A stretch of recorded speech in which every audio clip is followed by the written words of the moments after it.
ఆయన మరణంలో బాప్తిసం పొందుతామని మీరు ఎరిగారా?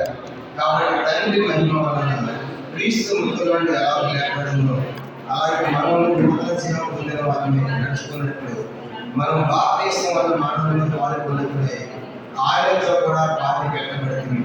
మరియు ఆయన మరణం యొక్క సాదృశ్యమును ఆయనతో ఐక్యం కలవాలని ఎడల ఆయన పునరుద్ధానం యొక్క సాదృశ్యమును ఆయనతో ఐక్యం కలవాలని ఏమనగా మనమెప్పుడు పాపములకు దాసము కాకుండాకు పాపశైలి నిలబడినట్లు మన ప్రాచీన స్వభావం ఆయనతో కూడా శరీరపడిందని ఎరుగుతాము. తర్వాత హెబ్రీ పత్రిక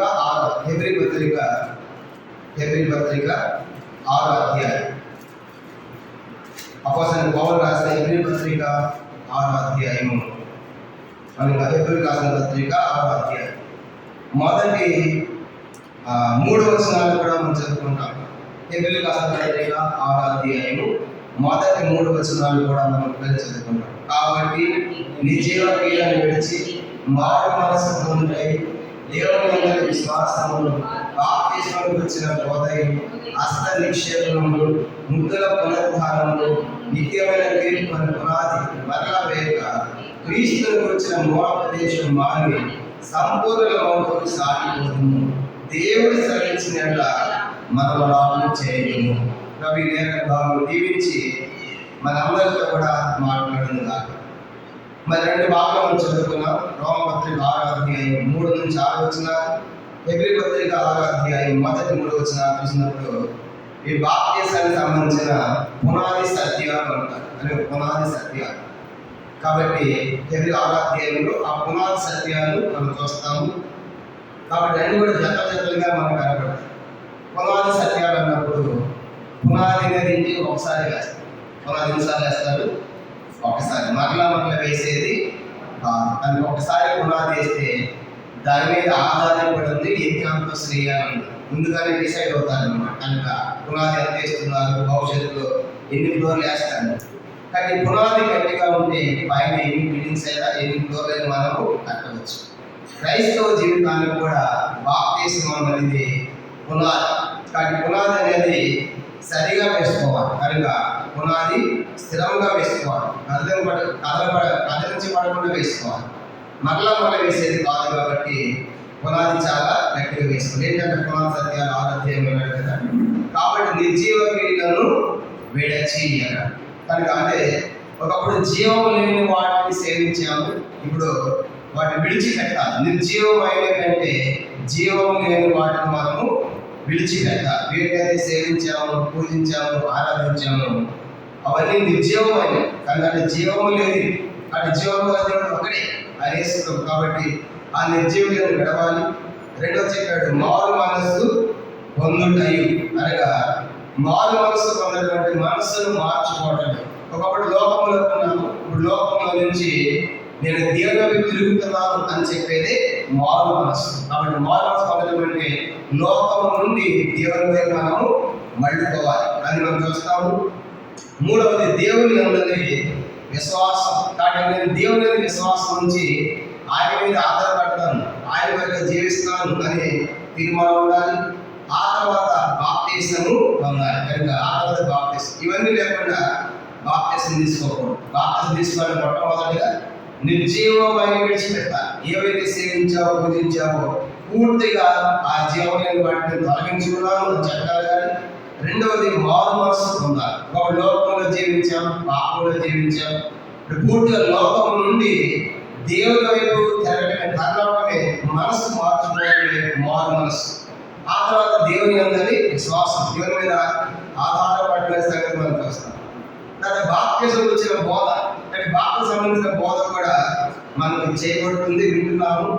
ఆ తర్వాత హస్తనిక్షేపణ, ముద్దుల పునరుద్ధానం, నిత్యమైన తీర్పు అనేవి మరలా అనగా మరలా వేయక క్రీస్తుని గురించిన మూలోపదేశం మన సంపూర్ణ మాటలు సాగిపోదు. కానీ ఇవన్నీ కూడా పునాది సత్యాలుగా మనం చెప్పబడుతున్నాయి. అయితే ఈ రాత్రి బాప్తిస్మం అసలు ఎందుకు తీసుకోవాలి, కానీ బాప్తిస్మం ఎందుకు తీసుకోవాలని చెప్పడానికి కారణాలు 7 సంగతులు ఈ రాత్రి మనం చూద్దాం. బాప్తిస్మం ఎందుకు తీసుకోవాలి, బాప్తిస్మం యొక్క ఆవశ్యకత ఏంటి, ఎందుకు అలా తీసుకోవాలంటే చూడండి. మొదటి సంగతి బాప్తిస్మం ఎందుకు తీసుకోవాలంటే మార్కు సువార్త 16వ అధ్యాయం 7 సంగతులు మనం చూద్దాము. మొదటిది మార్కు సువార్త 16వ అధ్యాయము 16వ వచనం అందరూ చదువుతాం. ఇది మొదటి సంగతి. బాప్తిసం ఎందుకు తీసుకోవాలి అని ఆలోచించినప్పుడు మార్కు సువార్త 16వ అధ్యాయము 16వ వచనాన్ని చదువుకుంటాం. చదవండి. నమ్మి బాప్తిసం పొందని వాడు రక్షింపబడును, నమ్మని వాడికి శిక్ష విధించబడును. 15 కూడా మీరు సర్వలోకములకు వెళ్ళి సర్వ సృష్టికి సువార్తను ప్రకటించింది. ఆ సువార్తను ప్రకటించిన తర్వాత సువార్త ఎవరు నమ్ముతారు వాళ్ళకి బాప్తిసం ఇవ్వండి. అలా బాప్తిసం పొందిన వారు రక్షింపబడతారు, నమ్మని వారికి శిక్ష విధించబడుతుంది అని తెలియపరచబడుతుంది. మొదటి సంగతి ఏంటంటే చెప్పండి, బాప్తిసం ఎందుకు తీసుకోవాలని అడిగారు అనుకుంటే వాళ్ళు బాప్తిసం ఎందుకు తీసుకుంటున్నారని అడిగారు అనుకోండి, ఏం చెప్పాలి మనం? చేయవచ్చు. బాప్తిసం ఎందుకు తీసుకోవాలని అడుగుతున్నారు అనుకోండి, ఏం చెప్పాలి? చెప్పండి, తీసుకున్నాడు చెప్పండి. బాప్తిసం ఎందుకు తీసుకున్నారంటే ఏం చెప్తారు? బాప్తిసం ఎందుకు తీసుకోవాలంటే మొదటి సంగతి ఏం తీసుకోవాలంటే యేసు ప్రభువే చెప్పాడు తీసుకోవాలి. యేసు వారి ఆజ్ఞ అన్నమాట. బాప్తిసం మొదటిది బాప్తిసం అన్నది యేసు ప్రభు యొక్క ఆజ్ఞ. ఆయన చెప్పాడు మీరు సర్వలోకానికి వెళ్ళి సువార్త చెప్పండి, ఎవరు నమ్మి బాప్తిసం వాళ్ళు బాప్తిసం అన్నారు. కనుక బాప్తిసం ఎందుకు తీసుకుంటున్నారు అని ఎవరు అడిగారు అనుకోండి, వాళ్ళు మన ఏ సమాధానం చెప్పాలి? యేసు వారు మాకు ఆజ్ఞాపించాడు, ఈయన తండ్రి అయిన దేవుడు మాకు ఆజ్ఞాపించాడు, ఆయన సెలవిచ్చిన మనమలాగు చేయడం చదువుకున్నాం కదా. అక్కడ బాప్తిసం అన్నది దేవుని యొక్క ఆజ్ఞను గుర్తుపెట్టుకోవాలి. ఇంకెవరు బాప్తిసం తీసుకోకుండా వాయిదా వేస్తున్నారంటే, ఆలస్యం చేస్తున్నారంటే అర్థం ఏంటి? దేవుని యొక్క ఆజ్ఞను మీరు పాటించడం వెనకాలనే ఇస్తున్నారు. అని యేసు చెప్పాడు, సర్వలోకానికి వెళ్ళి సువార్త చెప్పండి, నమ్మిన వారికి బాప్తిసం. బాప్తిసం అనేది మొట్టమొదటిగా ఇది దేవుడే ఆజ్ఞాపించాడు, యేసు ప్రభువుని ఆజ్ఞాపించాడు. కాబట్టి తప్పనిసరిగా ఆయన చెప్పింది మనము చెయ్యాలి. కాబట్టి ఇది బాప్తిసం అన్నది దేవుని యొక్క ఆజ్ఞ కాబట్టి మనం తీసుకోవాలి. ఇది మొదటి సంగతి. రెండోది చూద్దాము. రెండవది బాప్తిసం ఎందుకు తీసుకోవాలంటే రెండవది మత్తయి సువార్త 3వ అధ్యాయం. మత్తయి సువార్త 3వ అధ్యాయము 15-16 వచనాలు చదువుకుంటారు. మత్తయి సువార్త 3వ అధ్యాయం 15-16 వచనాలు మనం కలిసి చదువుదాం. మత్తయి సువార్త 3వ అధ్యాయం 15-16 చదవండి. యేసు చెప్పే కార్యము నీతి యావత్తు నెరవేర్చడం మనకు తగినదని అతను ఉత్తరమిచ్చాను, అతను కానిచ్చాను. యేసు బాప్తిసం పొందిన వెంటనే నీళ్ళలో నుండి పుట్టినకొచ్చును, ఇదిగో ఆకాశం తెరవబడును, దేవుని ఆత్మ పావురమని దిగి అతని మీద వచ్చేట చూచింది. ఈ సందర్భం ఏంటంటే బాప్తిసం నుంచి వ్యవహారం బాప్తిసం ఇస్తా ఉంటే వరుస క్రమంలో చాలా మంది ఉన్నారు. వాళ్ళతో పాటు యేసు వాళ్ళు కూడా బాప్తిసానికి వచ్చారు. అప్పుడు యేసు గురించి అన్నాడు వ్యవహారం, నేను నీ సేవ తీసుకోవాలి, నేను నీ కోటం ఏంటి అంటే అప్పుడు యేసు చెప్పిన మాట 15 నీతి యావత్తు ఎలా నెరవేర్చడం మనకు తగి ఉన్నది అన్నాడు. అంటే రెండవదిగా బాప్తిసం అన్నది దేవుని నీతిని నెరవేర్చుట. మన నీతి కనుక ఎన్నోసార్లు మన నీతి మంత్రులు అనుకుంటాం, కానీ మనలో స్వనీతి ఉంటుంది, మనలో దుర్నీతి ఉంటుంది. కానీ మరి దేవుని నీతిని నెరవేర్చే కార్యం బాప్తిసం అనగా దేవుడే మనం నీతి మంత్రులుగా చేయాలి. అందుకే బైబిల్ సెలవిస్తా ఉంది, నీతి మంత్రులు లేడు, గొప్పడు లేడు, గ్రహించేవాడు లేడు, దేవుని ఎదగవాడు లేడు. అట్లాంటిది ఈ బాప్తిసం ద్వారా మనం దేవుని నీతిని నెరవేరుస్తున్నాం. అనగా దేవుడు అంటాడు కదా, ఈమె నీతిమంతురాలు, ఈమె నీతిమంతుడని దేవుడు చెప్పాలి. అది నీతి అనమాట. అనగా నేను మంచోడు అంటే అది నా గురించి నేను చెప్పుకోవడం కాదు, మన గురించి మనం చెప్పుకోవడం కాదు, కానీ మన గురించి దేవుడు చెప్పాలి. కనుక అదే అనమాట. బాప్తిసం ద్వారా మనం అది పొందుతాం. కనుక ఎప్పుడైతే మన పాపాలు దేవుని ఒప్పుకుంటామో, క్షమించబడితే కడగబడుతుందో దేవుడు మనకిచ్చే మరి పేరేంటంటే నీతిమంతులు అనే పేరు మనకి ఇవ్వబడుతుంది. అది రెండోది అనమాట. బాప్తిసం అనగా దేవుని నీతిని నేను నెరవేరుస్తున్నాను. కనుక దేవుని యొక్క నీతిలోనికి నా స్వనీతిని, నా దుర్నీతిని విడిచిపెట్టి నేను దేవుని యొక్క నీతిలోని ప్రవేశిస్తున్నాను అని చెప్పేది ఇది రెండవ ప్రాముఖ్యమైన సంగతి.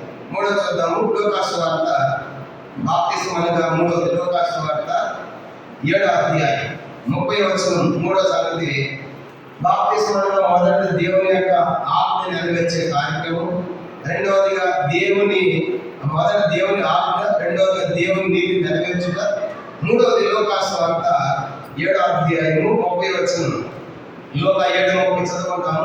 పరిసయ్యులను ధర్మశాస్త్రోపదేశకులను అతని మీద బాప్తీసం పొందక తమ విషయమైన దేవుని సంకల్పమును నిరాకరించిరి. కనుక బాప్తీసాన్ని పొందకుండా వాళ్ళు నిరాకరించారు దేవుని సంకల్పం. కానీ మూడవదిగా బాప్తీసం అన్నది దేవుని సంకల్పంలోనికి తీసుకురాబడుతున్నారు. దేవుని యొక్క ఆలోచనలు, దేవుని యొక్క సంకల్పాలు మన జీవితంలో దేవుని నెరవేరుస్తాడు. కానీ ఎంతో ఆశీర్వాదం. ఇప్పుడు దాకా మన ఆలోచనలు, మన సంకల్పాలు నెరవేర్చుకున్నాము. కానీ ఇప్పుడు బాప్తీసం ద్వారా అది మనము దేవుని సంకల్పంలోనికి మనం తీసుకొని రాబడుతున్నాం. అందుకే యేసు ప్రభుని సంకల్పములు ఎన్నటికీ మారవు. కాబట్టి మనం ఆయన సంకల్పంలోకి వస్తాం. కానీ ఎంత అద్భుతం. కానీ ఇక్కడ శాస్త్రులు పరిశీలనగా బాప్తీసం పొందకుండా వాళ్ళు దేవుని సంకల్పంలోనికి రాకుండా నిరాకరించబడ్డారు. కాబట్టి మేము తీసుకోమని దేవుని సంకల్పాన్ని నిరాకరించారు, తృణీకరించారు. కాబట్టి రాత్రి మనం ఆలోచించాలి. మూడవదిగా ఈ బాప్తీసం ద్వారా మనం దేవుని సంకల్పంలోనికి తీసుకొని రాబడతాం. అందుకే కీర్తన 33 దేవుని యొక్క సంకల్పం చూడండి. యెహోవా సంకల్పములు తరతరములు ఉన్నాయి. 33వ కీర్తన 33 11వ వచనం. 33వ కీర్తన 33వ కీర్తన 11వ వచనం చదువుకుంటాం. యెహోవా ఆలోచన సదాకాలం నిలుచు, ఆయన సంకల్పములు తరతరములు ఉండును. మనం గమనించేమంటే యెహోవా సంకల్పాలు తరతరాలు ఉంటాయి. 146వ కీర్తన 4వ వచనం. కీర్తన 146 4వ వచనం చూడండి. వారి కాలం వెడలిపోవును, వారి మండి పాదములు వారి సంకల్పములు నాడే నశించి. రాజుల మనుషుల సంకల్పాలు అప్పుడే నశించిపోతాయి, కానీ దేవుని సంకల్పాలు తరతరములు ఉండేవి ఉంటాయి. కానీ మూడవది బాప్తీసం అన్నది దేవుని సంకల్పంలో మనము తీసుకొని రాబడుతున్నాం అని మనం పెట్టుకోవాలి. 3 సంగతులు చూశారు. మనం చెప్పండి, బాప్తీసం అన్నది దేవుని ఆజ్ఞ. యేసు ప్రభువు చెప్పాడు కాబట్టి మనం అది చేయాలి. రెండవదిగా దేవుని యొక్క నీతిని నెరవేర్చుట. మత్తయి 3:15 చదువుకున్నాం. మూడవది దేవుని సంకల్పంలోనికి మనం తీసుకొని రాబడటం అని మనం గుర్తుపెట్టుకోవాలి. బాప్తీసాన్ని 3. 4 చదువుతాము. రోమపత్రిక 6వ అధ్యాయం. బాప్తీసం అన్నది చూడండి, ఎవరు తీసుకోవాలి బాప్తీసం అంటే? రోమపత్రిక 6వ అధ్యాయం 3వ వచనం. రోమపత్రిక 6వ అధ్యాయము 3వ వచనం చదువుతున్నాం. క్రీస్తు యేసులోనికి బాప్తీసం పొందిన మనం అందరము ఆయన మరణంలోనికి బాప్తీసం పొందింది అని మీరు ఎరుగుతారా? అంటే 4వది బాప్తీసం అనగా మరణించుట. బాప్తీసం అంటే 4వదిగా చనిపోవడం. అంటే నేను లోకానికి చనిపోయాను, పాపానికి చనిపోయాను అని లోకానికి మనం చచ్చిపోయిన వాడు ఉన్నారు. కనుక అది జరగాలి. కానీ పూర్తిగా నేను మరణించిన వాడు అని చెప్పాలి.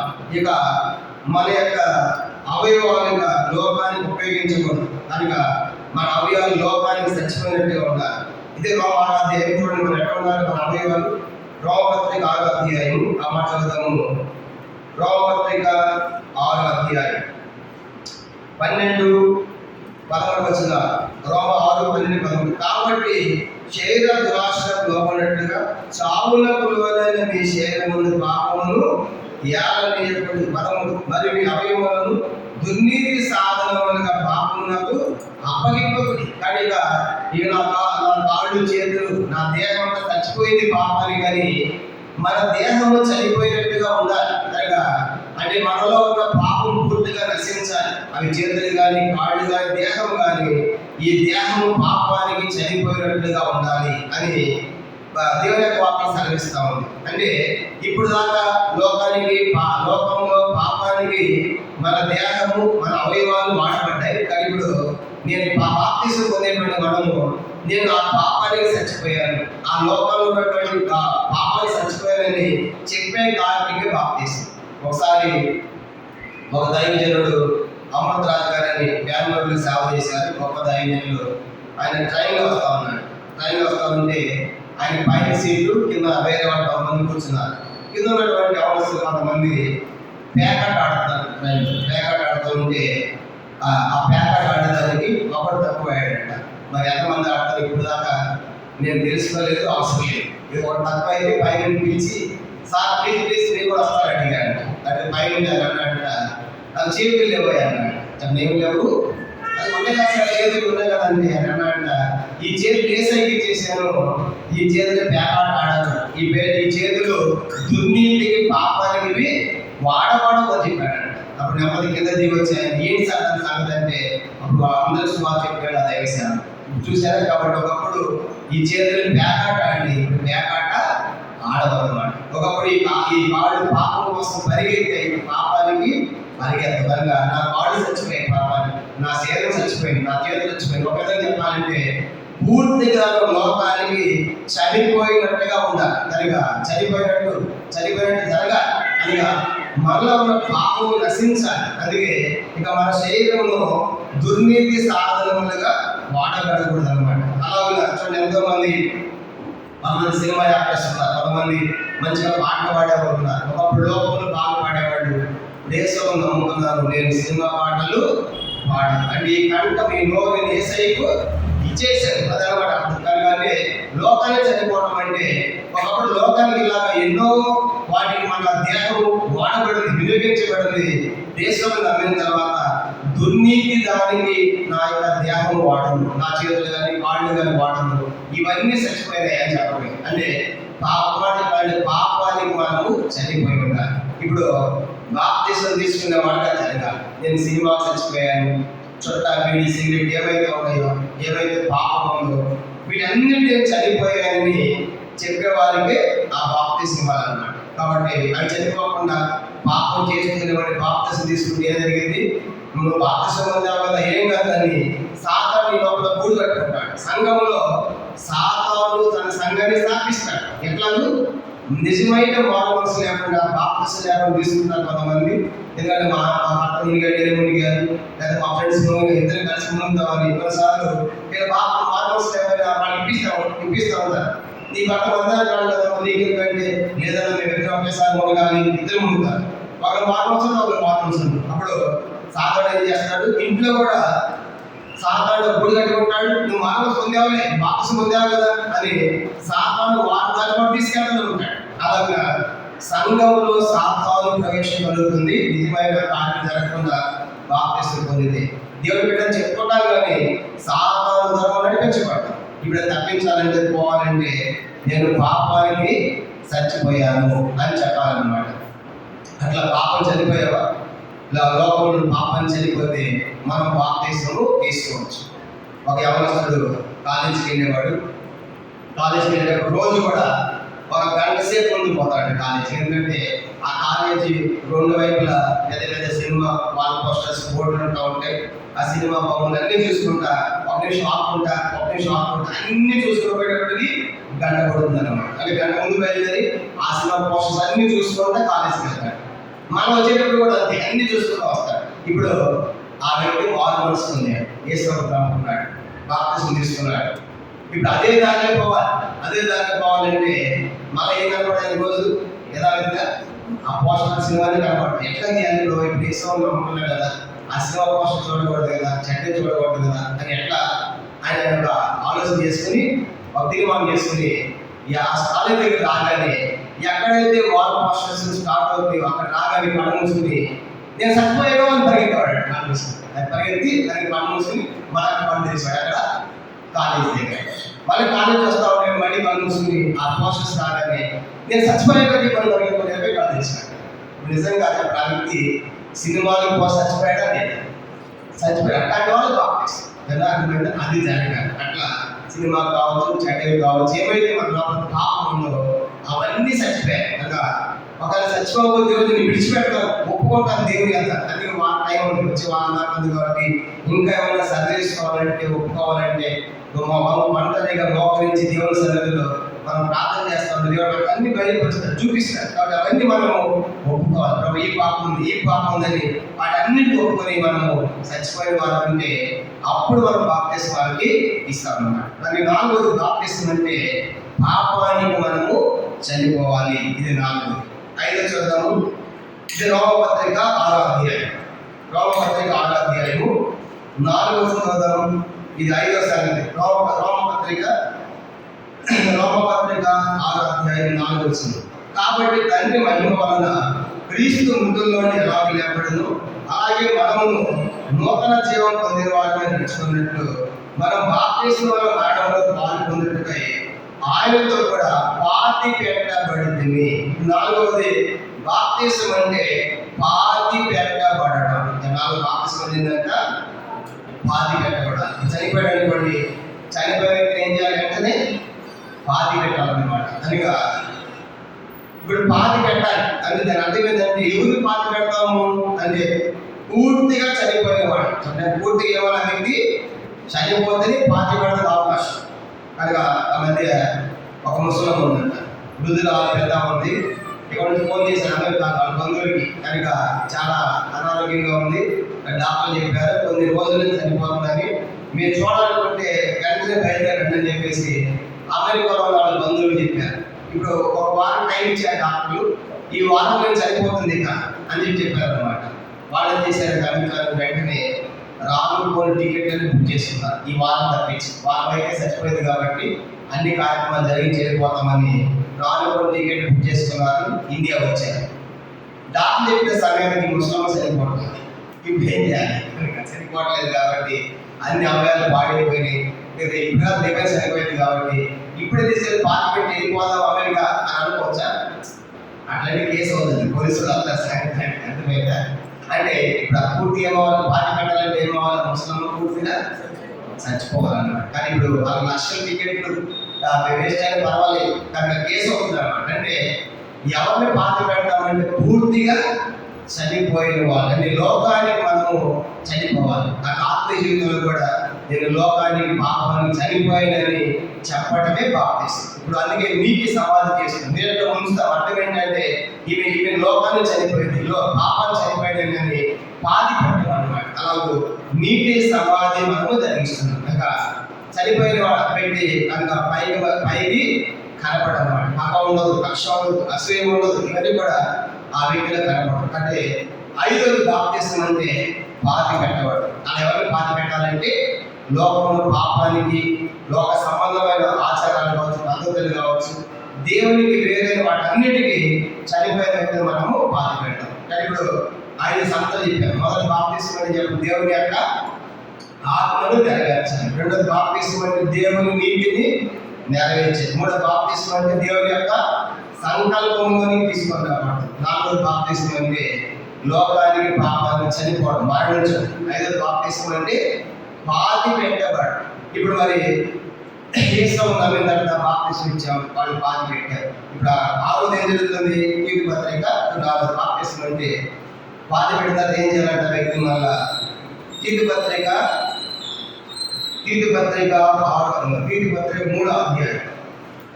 మొదటి 2 తిమోతి, తర్వాత కీర్తి పత్రిక 3వ అధ్యాయము 5వ వచనం. 198వ పేజీ కొత్త నిబంధనలో 198 కీర్తి పత్రిక 3వ అధ్యాయము 5వ వచనం. కీర్తి పత్రిక 3:5 ఇది 6వ సంగతి. 6 చదువుతాము. మనం నీతిని అనుసరించి చేసిన క్రియల మూలముగా కాక దాని కనికరము చొప్పుననే పునర్జన్మ సంబంధమైన స్నానం ద్వారాను పరిశుద్ధాత్మ నూతన స్వభావం కలుగజేయడం ద్వారా మనలను రక్షించను. 6వది బాప్తిస్మం అంటే పునర్జన్మ.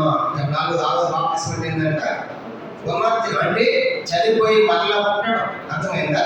పునర్జన్మ సంబంధమైన స్నానం అంటాడు. పునర్జన్మ అంటే చనిపోయిన తర్వాత మళ్ళీ పుట్టాలని పునర్జన్మ అంటారు. అవన్నీ ఉంటుంది. కనుక చనిపోయిన తర్వాత పుట్టేదే ఉండదు.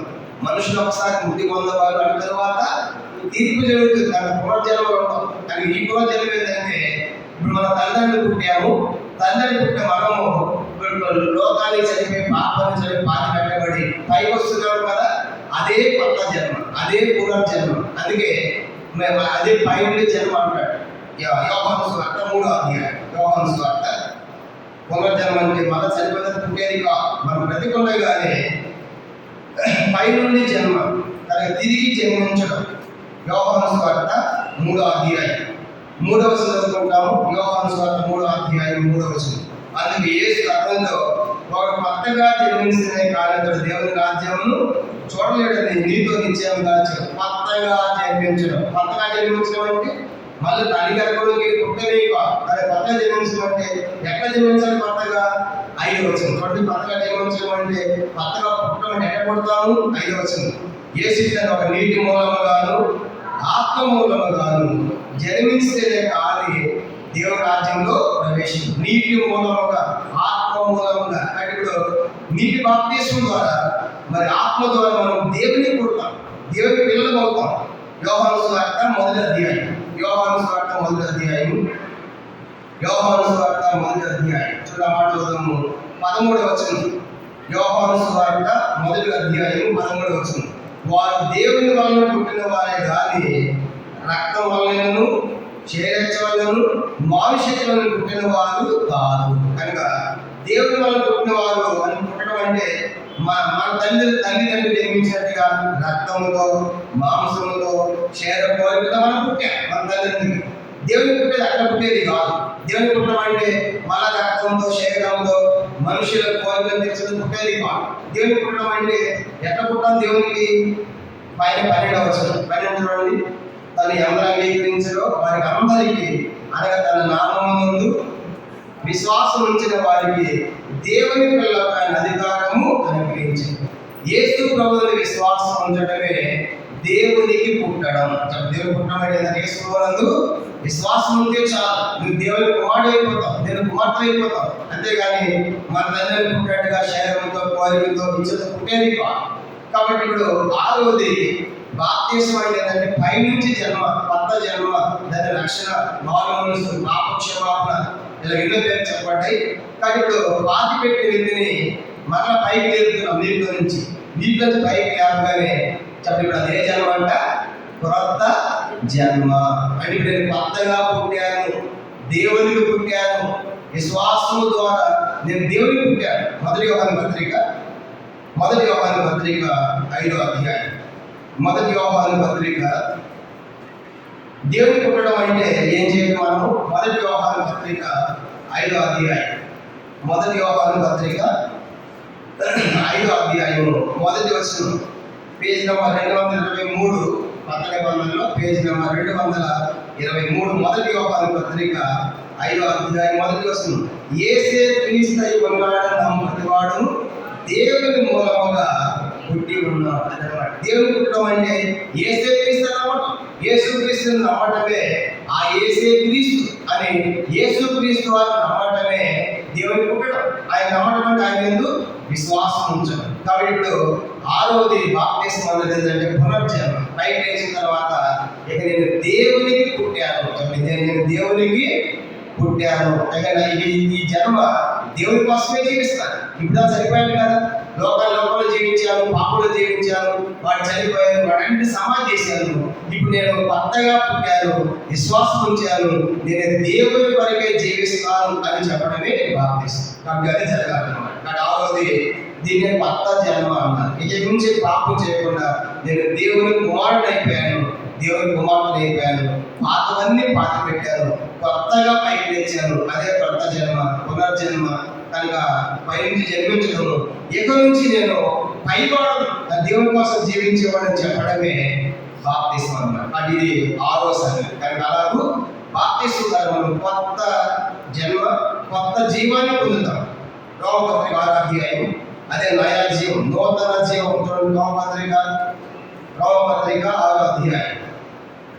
రోమపత్రిక 6వ అధ్యాయము బాప్తిస్మం ద్వారా మనము నూతన జీవాన్ని పొందుతాం.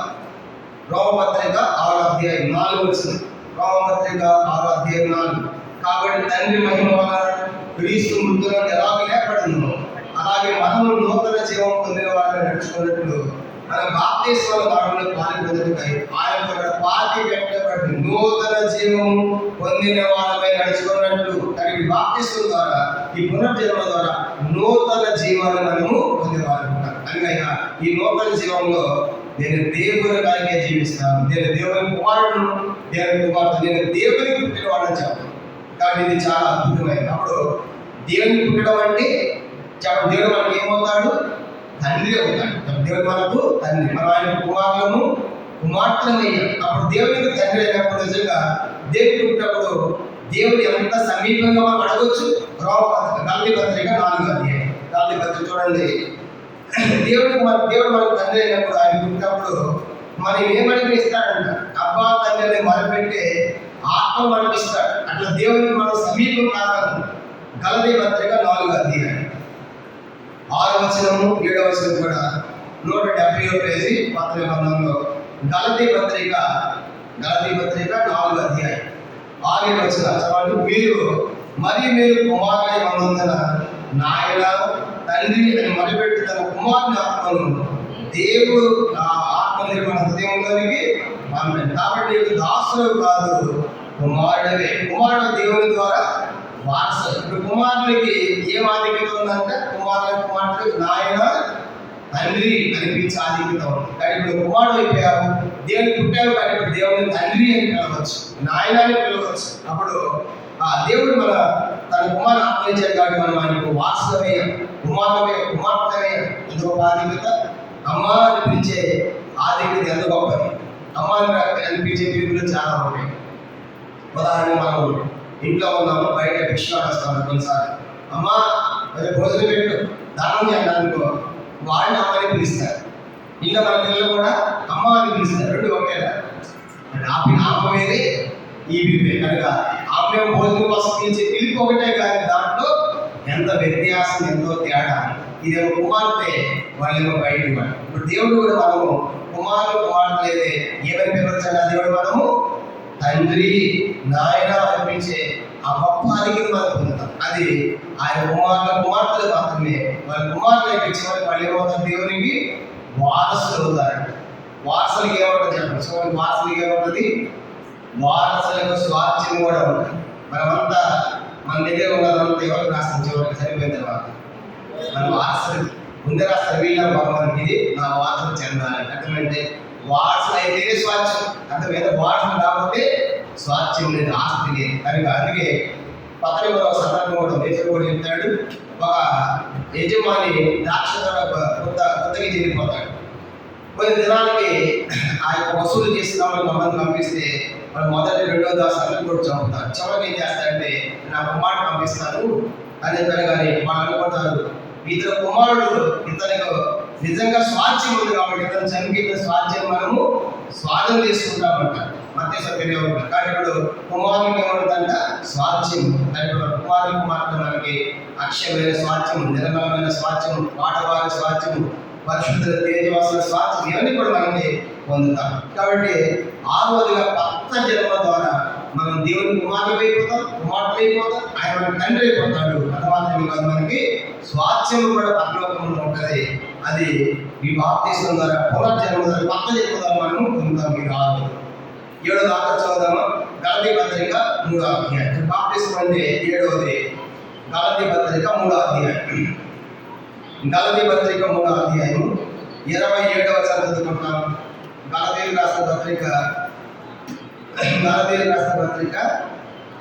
3వ అధ్యాయము 27వ వచనం అందరం కలిసి చదవండి. క్రీస్తు యేసులోనికి బాప్తిస్మం పొందిన మీరందరూ క్రీస్తును ధరించుకొని ఉన్నారు. చెప్పండి, బాప్తిస్మం అంటే ఏంటంటే క్రీస్తును ధరించుకోవడం. ఇప్పుడు షర్ట్ ధరించుకున్న వస్త్రం, చొక్కా ధరించుకున్న షర్ట్ కనుక ధరించుకుంటే అందరూ కనబడుతుందా లేదా? ఇది ధరించుకున్నాం. వేసుకోవాలి కూడా బాప్తిస్మం అంటే ధరించుకోవడం. వేసుకోవాలంటే లోకం అంతటికి ఈయన దేవుని కుమార్తె, ఈయన దేవుని కుమారుడని లోకానికి మనం కనపడకూడదు. కనపడాలి. ఇప్పుడు నా ధ్యానం కనపడాల, నా వస్త్రమే కనపడదు. అట్లా వేసుకోవాలి మన లోకానికి. అలా ప్రజెంట్ చేయాలి, అలా చూపించాలంటే అలా మనం బ్రతకాలి. కాబట్టి వేసుకోవాలి ఈయన దేవుని బిడ్డ, ఈయన దేవుని కుమారుడు అని మన చేయడం ద్వారా, మన క్రియల ద్వారా, మన ప్రవర్తన ద్వారా లోకం గుర్తించాలి. ఒకప్పుడు పాపం వెళ్ళాము కదా, ఇప్పుడు మారాడు, ఆమె నిజంగా మారింది, ఆయన నిజంగా మారాడని లోకం కూడా చెప్పినప్పుడు మనం చూసినప్పుడు మనం కనపడకుండా మనలో ఉన్న క్రీస్తు లోకాన్ని కనపడాలి. అట్లా క్రీస్తుని బాప్తిస్మం ద్వారా మనము ధరించుకుంటాం. దాని బాప్తిస్మం అనేది ఆ యొక్క బాధ్యత అనేది క్రీస్తుని ధరించుకోవడం. ధరించుకున్నటువంటి వ్యక్తి అందరికీ కనపడతాడు. అలాగే మనం లోకంలో ప్రజలు మనం చూసినప్పుడు కొన్నిసార్లు అంటారు కదా, నిజంగా మావాడు మారాడండి, అప్పటిలాగా లేడండి. కొన్నిసార్లు అంటారు. కొంతమంది ఏమో ఏం మారలేదండి, మాట్లాడుతూ ఉన్నారు కానీ అంత మాయే. అర్థమైందా? రెండు తింటాం. కొంతమంది నిజంగా మావాడు మారాడండి, అప్పటికి చాలా తేడా ఉంది, అసలు వ్యత్యాసం ఉంది, పోల్చలేము, అది ఎంత మారిపోయాడు అది విజయవాడ వింటాము. కొంతమంది నోటికి బాప్తిస్తాడు, ఎప్పుడు మారాడ అని కొంతమంది కూడా చూస్తాం. అర్థమైందా? కాబట్టి అలా మనం కనుక పూర్తిగా మారినప్పుడు లోకం కూడా వాళ్ళు ఏం చేయాలి? వీళ్ళు మారిన వారు, మారు మనసు పొందిన వారు, దేవుని బిడ్డలు, క్రైస్తవులు అనే సాక్ష్యాన్ని వాళ్ళు ఎట్లా ఇస్తారు?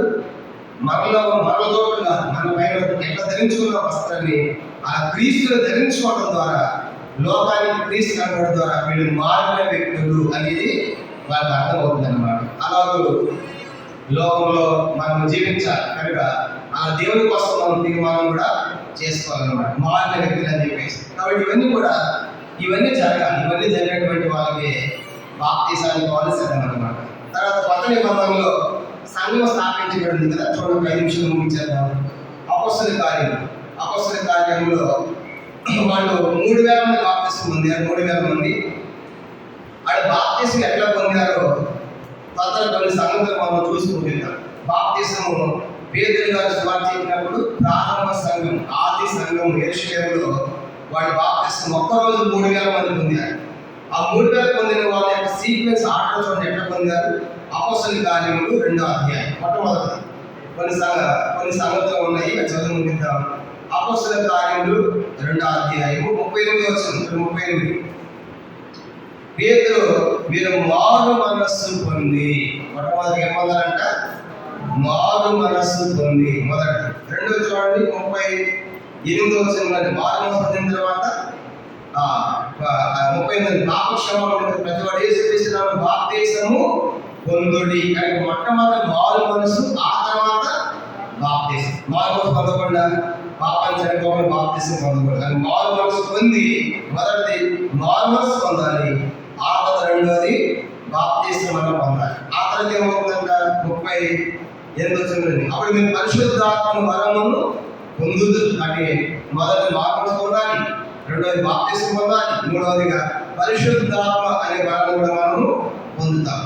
నాలుగవది ఏం చేశారు? 40వ వచనం 40 ఇంకా అనేక విధమైన మాటలతో సాక్ష్యం ఇచ్చి మీరు మూర్ఖులకి ఈ తరం వారు వేరే, రక్షణ పొందిన వారిని హెచ్చరించారు. మూర్ఖులకి తరం వారు వేరే అంటే అర్థం ఏంటంటే నాలుగవది వాళ్ళు ప్రత్యేకించబడ్డారు. లోకం నుంచి వాళ్ళు ప్రత్యేకంగా జీవిస్తారు అన్నమాట. మారు మనసు పొంది బాప్తిసం పొంది పరిశుద్ధాత్మ పొంది వాళ్ళు లోకానికి వేరై ప్రత్యేకంగా జీవించాలి. కానీ వేరై రక్షణ పొందడం అంటే లోకానికి మేము లోక సమాధానం కాదని వాళ్ళు ప్రత్యేకించబడిన వాళ్ళు ఉన్నారు. అట్లా ఉండి అప్పుడు బాప్తిసం పొందారు 3000 మంది. ఇంకా ఏం చేశారు? బాప్తిసం పొంది ఇంకేం చేశారు వాళ్ళు? చూడండి 2వ అధ్యాయం 42 వచనం.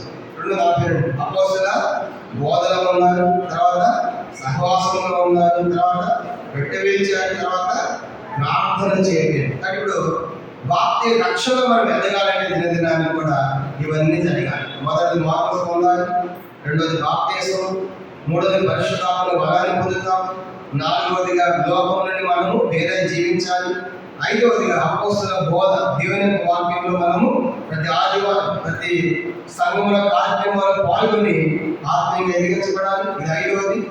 ఇంకా వాళ్ళ సహవాసంలో కూడారంటే బలం విరిచారు, సహవాసం చేరుతున్నారు, ప్రాంతంలో ఉంటున్నారు. ఇవన్నీ కూడా బాప్తిసం పొందిన తర్వాత వాళ్ళు చేసే పనులు అన్నీ కూడా 3,000 మంది కూడా వాళ్ళు బాప్తిసం ఎట్లా పొందారు?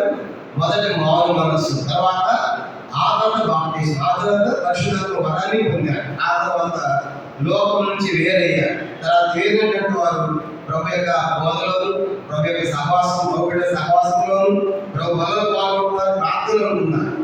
ఇంకా ఏం చేసినటువంటి వాడు 5వ అధ్యాయము అపొస్తలుల కార్యం 5వ అధ్యాయం 40-41 వచనాలు.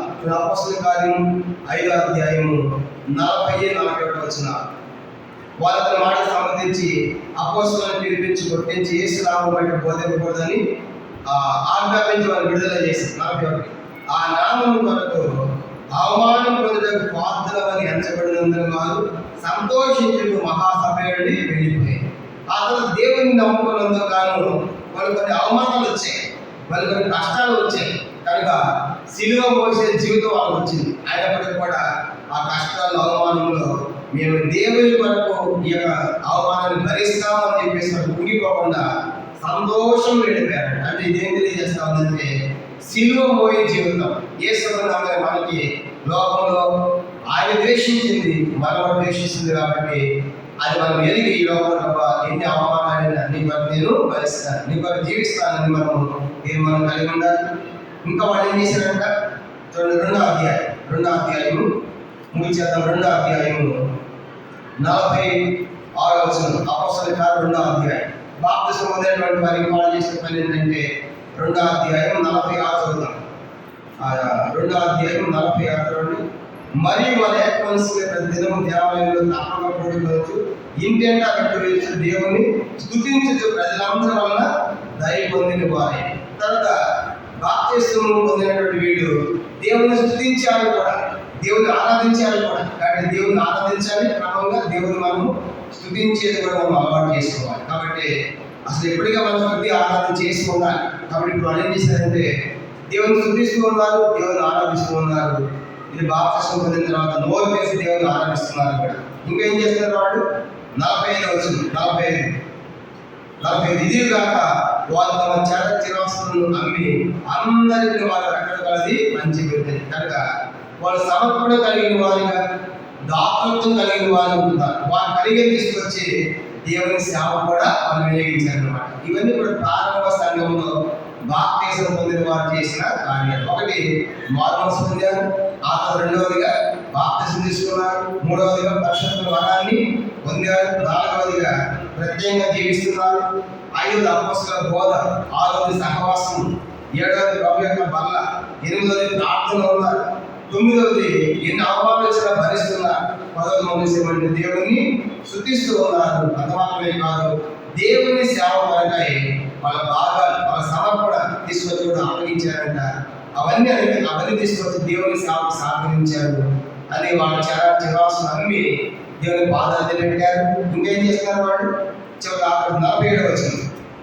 47 చదువుతాము. 47 ఆనందముతోనూ నిష్ఠమైన హృదయంతోనూ ఆహారం పుచ్చుకుంటుంది. మరి ప్రభు రక్షణ పొందుతున్న వారిని అనుదినం వారితో చేర్చుచుండేను అని చూస్తాం. కానీ రక్షణ పొందుతున్న వారు సంఘంలో చేర్చుకునే అర్థం ఏంటంటే ఆత్మల సంపాదనలో ఉన్నారన్నమాట. అదే సంపాదిస్తున్న వాళ్ళు ఆత్మల సంపాదన. అది మధ్యాహ్నం చెప్పాను. అపొస్తలుల కార్యాలు అందరూ విశ్వాసులు అవ్వలేదు, అందరూ ఏమయ్యారు? వాళ్ళు శిష్యులు అయ్యారు. అందుకే సువార్త ఎక్కువగా జరిగింది, సంఘాలు ఎక్కువ స్థాపించబడ్డాయి, వేల మంది సంఘం చేర్చబడ్డారు. ఈరోజు సువార్త ఎవరు చెప్పాలంటే అర్థమైపోయిందంటే ఇప్పుడు వచ్చిన విశ్వాసులు మేము ఆదివారం పోతాం, వస్తాము, ఆరాధన చేస్తాం, బల తీసుకుంటాం, వాళ్ళు చేస్తే అయిపోతాం. అది బాబాయ్. కనుక సువార్త పని ఎవరిది? ఇదే పాస్టర్ చెప్పుకుంటాడు.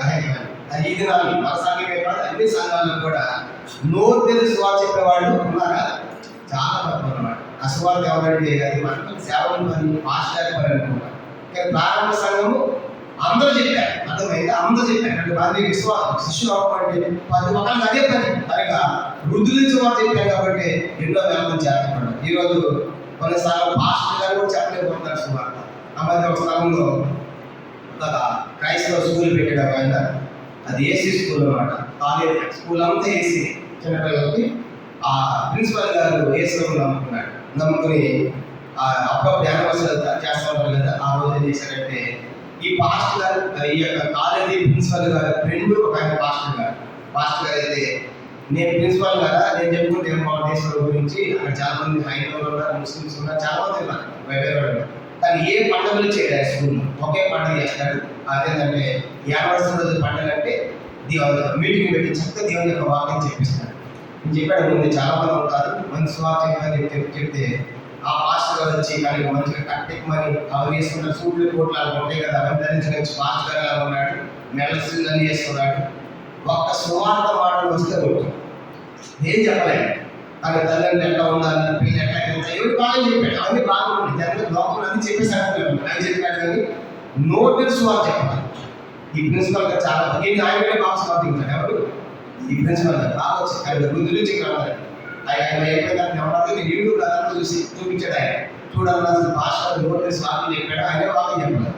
ఆయన చెప్పిన తర్వాత నేను అర్థమైపోయింది ఇంతమంది వచ్చి మళ్ళీ వెళ్తారని నేను లేచి ఎవరో చిన్న కథ చెప్పి ఆ కథలో నుంచి చక్కగా సువార్త వివరించాడు. ఎవరు? ప్రిన్సిపల్ గారు. నేను ఆశ్చర్యపోయింది, ఎంత ధైర్యం అసలు. నేను స్కూల్ మానేసే పిల్లలు కానీ మానేసిన పర్వాలేదు, దేవుడు నాకు ఇచ్చాడు. అర్థమైందా? దేవుడు నాకు రక్షణ ఇచ్చాడు, ఇంత డిగ్రీస్తాడని చెప్పి చదువుతాడు. ఆశ్చర్యపోయాడు. కొన్నిసార్లు సేవకులు పాస్టర్ గారు తెరవలేదు, కొన్నిసార్లు వాళ్ళకి విశ్వాసే బాగా చెప్తారు. అర్థమైందా? కానీ ఇది ఎట్లయిపోయిందంటే విశ్వాసం చెప్పడం స్వార్థ, పాస్టర్ గారు చెప్పడం స్వార్థ. అందుకే ఆత్మ రక్షణ లేదన్నమాట. మరి అక్కడ అవకాశం జరిగింది. ప్రారంభ సంఘంలో వాళ్ళు అందరికీ స్వార్థ చెప్పారు. దాన్ని అందుకని శిష్యులు అయిపోయారు. కానీ ప్రతి ఒక్కరు అంటే వాళ్ళందరూ ఏంటంటే అందరూ దేవుని రాజ్యం తీసుకెళ్ళాలి, అందరూ నగరాన్ని ఆడుకోకూడదు అందరూ ఉద్దేశం కాబట్టి ప్రతి ఒక్కరు స్వార్థ చెప్పారు. కాబట్టి ప్రారంభంలో ఆ సంఘాన్ని స్థాపించబడి ఈ రోజు ఆ స్వార్థ అనేది సేవకులు పాస్టర్లు చెప్పలేదు సరిగా. ఎందుకంటే ఎవరికి అనుకుంటాం, ఎక్కడే సమస్య వచ్చిందో మనకి ఎందుకు, మన జీతం మనకి ఇస్తారు కదా, మనం నడుస్తుంది కదా అని వీళ్ళు అనుకుంటున్నాం. మా ఆయన కూడా ఎంతమంది ఉన్నారు చెప్పవాళ్ళు సరిగా. తర్వాత విశ్వాసం కూడా చెప్పవాళ్ళు ఉన్నారు. కనుక కొంతమంది అక్కడ ఆడకూడ ఉన్నారు చెప్పేవాడు. అదే పని దేవుడి గురించి చెప్పారు. అదే పని మనం ఉంది. మనం దేవుడి పిచ్చి పట్టింది ఎప్పుడు దేవుడు అంటారు సార్. మంది వాళ్ళు అదే పనిగా ఉంటారు. అంటే వాళ్ళ ఉద్దేశించి పిచ్చి పట్టడం కాదు, వాళ్ళు దేవుని మీద నడిపించాలి అనే భారం అన్నమాట. మరి అది ఉండాలి. ప్రారంభ సంఘంలో అది ఉంటే ఇవన్నీ కూడా కానీ ఇవన్నీ జరిగాయి కాబట్టి వాళ్ళు ఆత్మీయ రక్షణ ఎదిగారు. రక్షణ ఎదిగి అనేక సంఘాలు స్థాపించబడడానికి, అనేక మంది సంఘం రావడానికి కారణమైంది. కాబట్టి ఈరోజు ఈ ఆత్మ బాప్తిస్మం ఎందుకు పొందాలో చూసాము, పొందిన వారు ఎక్కడ జీవించాలో కూడా మనం చూస్తాం. కాబట్టి బాప్తిస్మం పొందినటువంటి ఈ సీక్వెన్స్ తప్పనిసరిగా ఉండాలి. మారు మనసు, ఆ తర్వాతే బాప్తిస్మం. కనుక ఇవన్నీ జ్ఞాపకం పెట్టుకుంటా మొట్టమొదటిగా బాప్తిస్మం దేవుని యొక్క ఆజ్ఞను నెరవేరుస్తారు. రెండవదిగా దేవుని నీతి నెరవేర్చే కానీ, మూడవదిగా దేవుని సంకల్పంలో తీసుకుని రావడం, నాలుగవదిగా చనిపోవడం. నాలుగవది పాప లోకానికి చనిపోయారు. చనిపోయిన ఏం చేయాలి?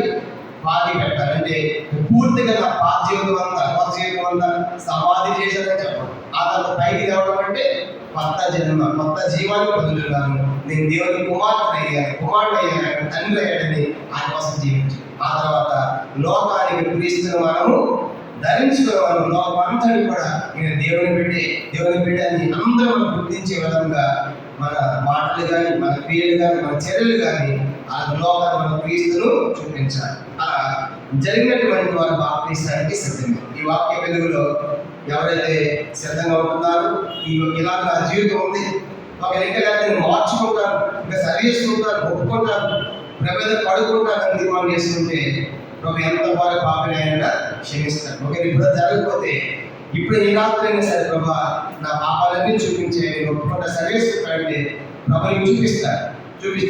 ఆయన ఒప్పుకుంటే నువ్వు బాప్తిసం సాధ్యమే. ఆయన ఒక రాత్రంతా ప్రార్థన చేస్తున్నాడు, బాప్తిసం తీసుకోవాలి.